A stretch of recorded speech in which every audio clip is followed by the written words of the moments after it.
बिस्मिल्लाहिर्रहमानिर्रहीम जी। Elimination reaction. इससे पिछला टॉपिक हमने पढ़ा था nucleophilic substitution reaction of alkyl halide. ये एक एल्काइल हैलाइड मॉलिक्यूल है, ये एल्काइल ग्रुप है और ये हैलाइड। सब्स्टिट्यूशन रिएक्शन में हमने देखा कि ये हैलोजन रिमूव हो जाता है, इसकी जगह पे कोई और न्यूक्लियोफाइल OH आएगा तो अल्कोहल बन जाएगी। अगर अमाइनो ग्रुप आएगा तो अमीन बन जाएगा। अगर एथोक्साइड आएगा तो ईथर बन जाएगा।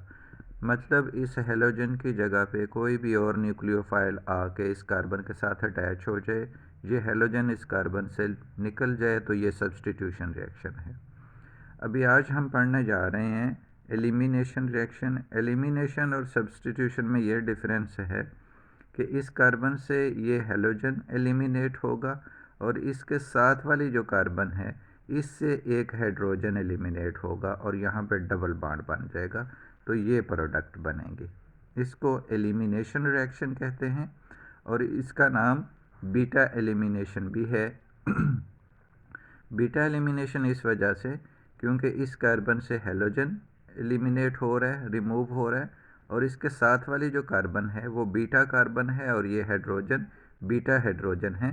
तो ये हाइड्रोजन चूँकि बीटा हाइड्रोजन का होना ज़रूरी है एलिमिनेशन के लिए, इसलिए इसको बीटा एलिमिनेशन कहते हैं।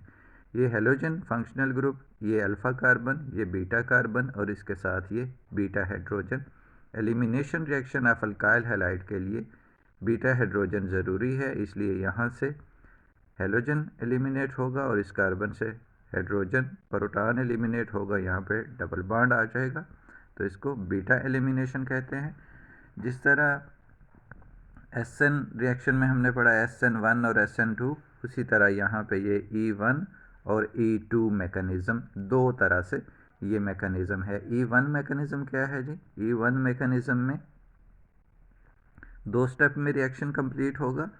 पहले स्टेप में उसी तरह जैसे SN1 का और E1 का पहला स्टेप बिल्कुल सेम है कि ये कार्बोकेटाइन बनेगा। मतलब ये हैलोजन यहाँ से रिमूव हो जाएगा, अपना बॉन्ड साथ लेगा, इस कार्बन पे आ जाएगा पॉजिटिव चार्ज। बाकी उसी तरह से मॉलिक्यूल है, ये R3 है, ये इसके साथ R1 है और ये इसके साथ बाकी CH2 और R2।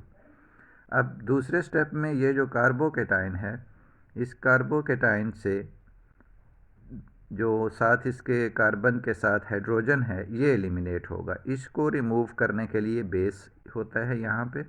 बेस वो चीज़ है जिसके पास इलेक्ट्रॉन पेयर है, अपने इलेक्ट्रॉन पेयर को यूज़ करके इसके साथ बॉन्ड बना लेगा और ये वाला जो बॉन्ड है ये इस जगह पे शिफ्ट हो जाएगा, तो ये डबल बॉन्ड बन जाएगा।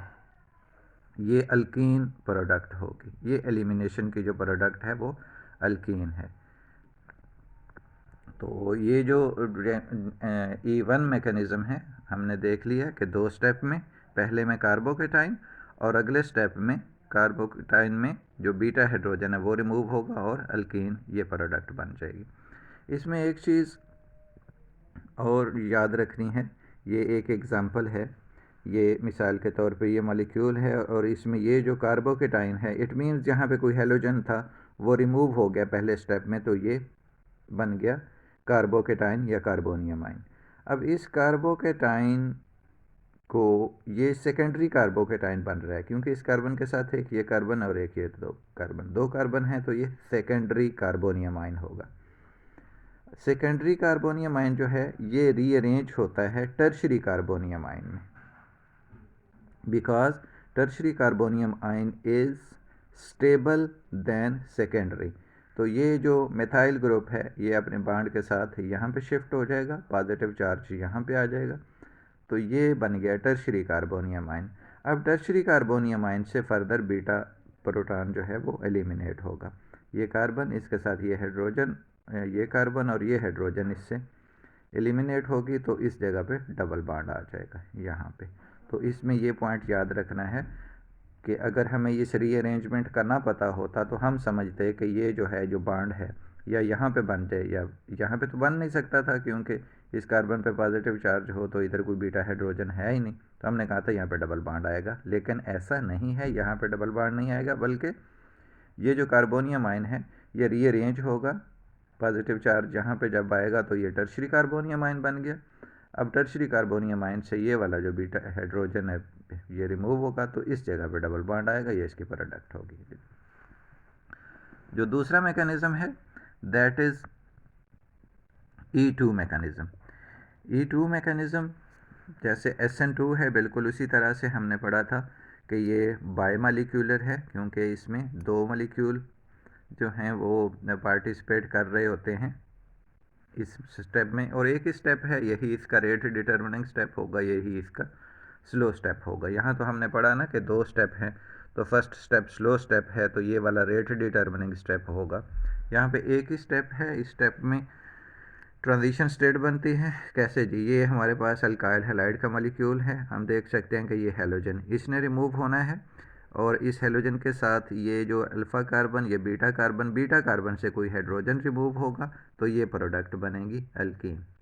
अब ये एक ही स्टेप में सारा काम हो रहा है। पहले तो हमने पढ़ा कि दो स्टेप में पहले जो है हैलोजन रिमूव होता है और फिर बेस आके इस प्रोटॉन को हटाता है। अब यहाँ पे हम देखेंगे कि एक ही स्टेप में ये हैलोजन रिमूव हो रहा है, ये डॉटेड जो है इट मीन्स कि दिस बॉन्ड इज़ ब्रेकिंग। ठीक है जी। अब ये यहाँ से रिमूव होना है, फिर हमने पढ़ा था कि इसके साथ वाली जो कार्बन है, इसका जो हाइड्रोजन है, इसको बेस रिमूव करेगा। तो इसी स्टेप में बेस जो है अपना लिंक बना रहा है इस बीटा हाइड्रोजन के साथ, और ये बीटा हाइड्रोजन जो है इस कार्बन से अलहदा हो रहा है। ये डॉटेड लाइन शो कर रही है कि ये बॉन्ड यहाँ से ब्रेक हो रहा है, और ये हाइड्रोजन इस बॉन्ड के साथ बेस के साथ बॉन्ड बना रहा है, और यहाँ पे जो है वो डबल बॉन्ड बन रहा है। तो ये सारा काम हो गया। इस प्रोडक्ट में हम देख सकते हैं हैलाइड निकल गया, जो प्रोटॉन था वो बेस के साथ निकल गया, और ये डबल बॉन्ड यहाँ पे आ गया। तो एक ही स्टेप में ये रिएक्शन कंप्लीट हुआ। ठीक है, इसलिए इसको जो है वो कंसर्टेड मैकेनिज्म कहते हैं, E2 मैकेनिज्म कहते हैं। बायोमॉलिक्यूलर रिएक्शन है बिकॉज बेस और अल्काइल हैलाइड दोनों इन्वॉल्व हो रहे हैं रेट डिटर्मिनिंग स्टेप में, तो इसकी मॉलिक्यूलरिटी 2 होगी। इसका जो ऑर्डर ऑफ रिएक्शन है वो भी 2 होगा। उसकी काइनेटिक्स अगर हम स्टडी करते हैं तो ओके जी, ये सिंपल सा एलिमिनेशन रिएक्शन के बारे में था। तो इसके भी उसी तरह से 2 मैकेनिज़्म हैं। बाकी चीज़ें जो है हम बुक से स्टडी कर लेंगे, तो होपफुली सिंपल हैं और आसानी से समझ आ जाएंगे। Thank you. ओके, अल्लाह हाफिज़।